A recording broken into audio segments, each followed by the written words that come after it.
Hier, le président de la République s'est enfin exprimé devant les Français après plusieurs semaines d'une crise sociale inédite dans notre pays. Je tiens d'ailleurs à saluer l'effort qui a été fait par nos forces de l'ordre qui vraiment ont tout fait pour maintenir l'autorité dans notre pays dans un contexte très difficile.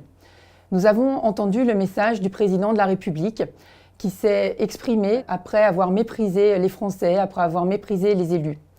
Il a d'ailleurs repris un certain nombre de nos propositions sur la défiscalisation des heures supplémentaires, sur l'annulation des hausses de CSG, qui va concerner partiellement les retraités qui ont eu des baisses de pouvoir d'achat très importantes.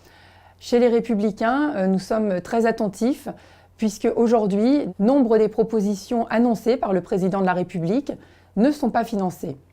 Qui paiera ? Aujourd'hui, nous savons que les dépenses publiques seront les impôts de demain. Depuis le début de son quinquennat, Emmanuel Macron a laissé filer la dépense publique et que cela risque d'avoir un impact sur nos entreprises et également sur le pouvoir d'achat. Parmi les mesures proposées par Emmanuel Macron, finalement, une grande partie de la classe moyenne ne sera pas concernée et ne verra pas d'amélioration de son pouvoir d'achat. Nous continuerons à être vigilants, à porter nos propositions pour défendre le pouvoir d'achat des classes moyennes et des retraités.